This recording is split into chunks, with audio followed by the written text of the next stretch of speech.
guys, it's Jessica. Halloween is around the corner and I love making our own Halloween decorations. It's a lot of fun with the kids and you save money. And today we are making a giant Halloween spider, a scary spider that's going to go on the side of the house.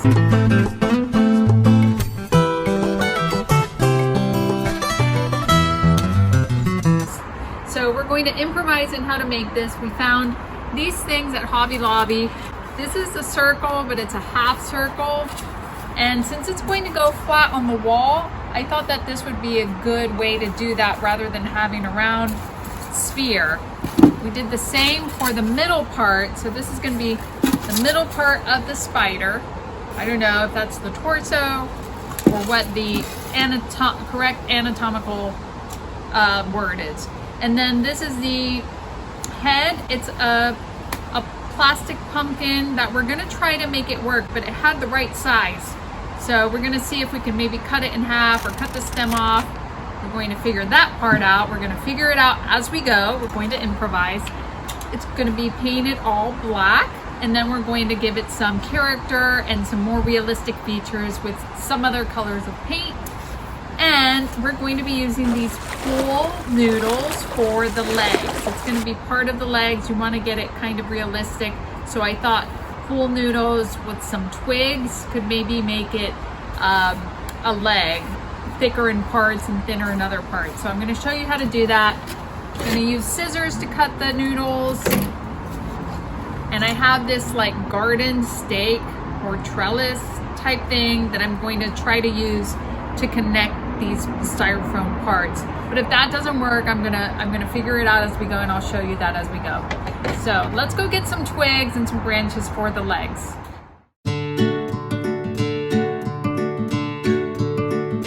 Okay, so we have a fire pit here that has a good assortment of twigs, and I'm looking for a lot of sizes, like thin and also a little bit thicker. Since we need 8 legs, we need different parts of the legs.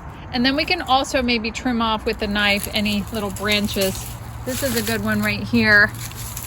Too, I can maybe work with that.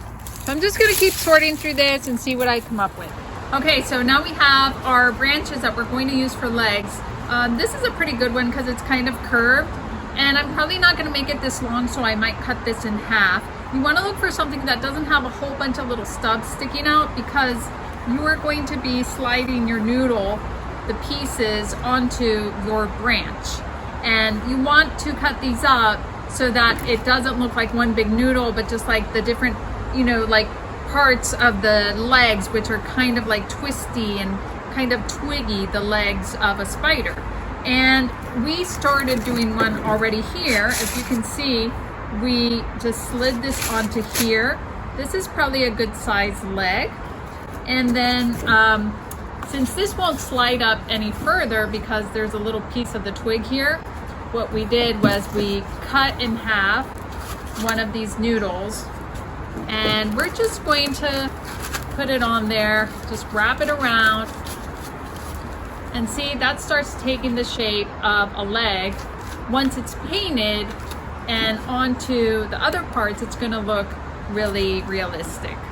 So I decided to give it different dimensions on this leg, and I'm using a paper towel roll holder to do like the base, like the first part of the leg. This is gonna go closest to the body, so it's gonna get maybe thicker in parts and thinner in other parts.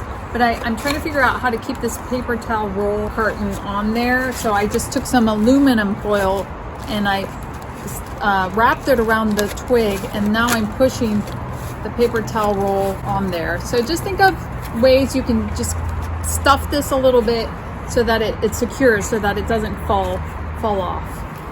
And you want to keep maybe a little bit of the piece of the twig on the end, so it looks like another small part of the leg. We can even bend this a little and tape it. Just get creative with how to make this look multi-dimensional. Let me show you what I'm doing at the joints, because I'm gonna make those a little thicker, kind of like the knuckles of the legs. So I'm just taking some regular like masking tape or whatever tape, yellow tape, duct tape, whatever tape you have. And I'm just going to try to keep it smooth so it's not too crinkly when you paint it. So I'm gonna put a few layers around first. And it's still not a thick joint. So to make it thicker, we're gonna get some paper towels,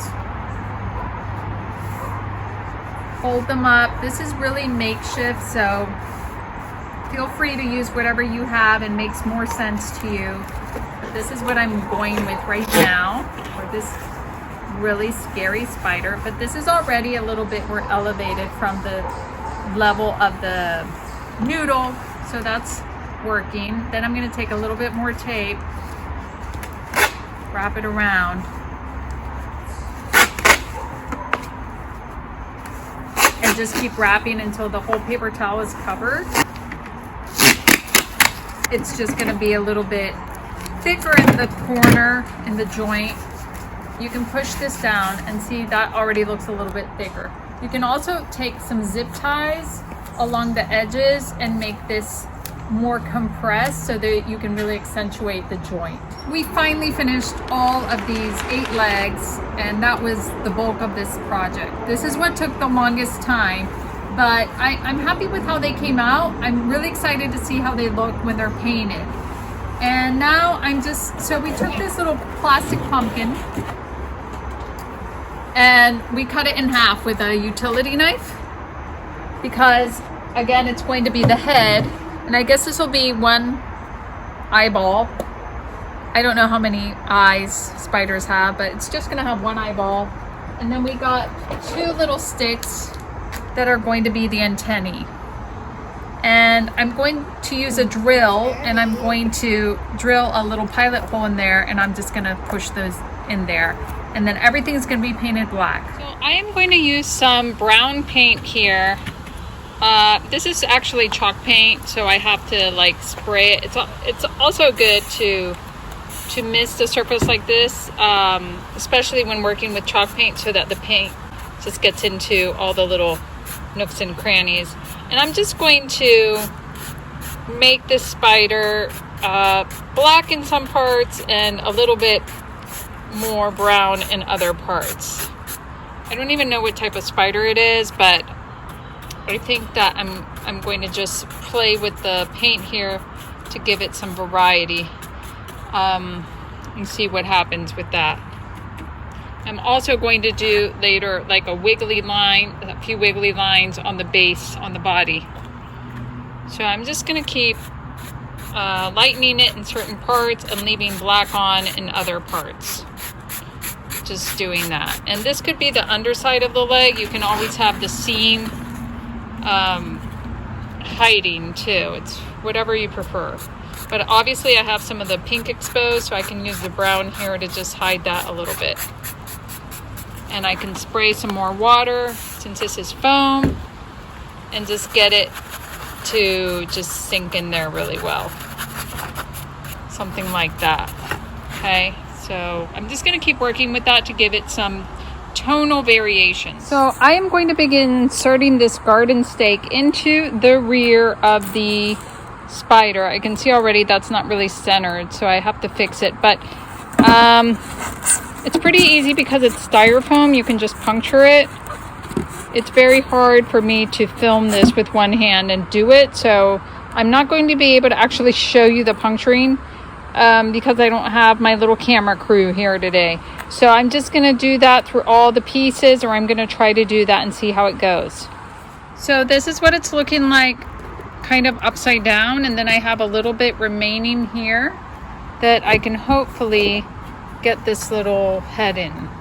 Okay, so I'm going to try that now. So here is my assembled body of the spider with one leg attached. It doesn't look very much like a spider yet. I'm hoping that the legs will make all the difference. The way I attached this leg was with the little twig that I left sticking out, and I just punctured it into the styrofoam here. Okay, so I'm going to continue doing that with all the legs.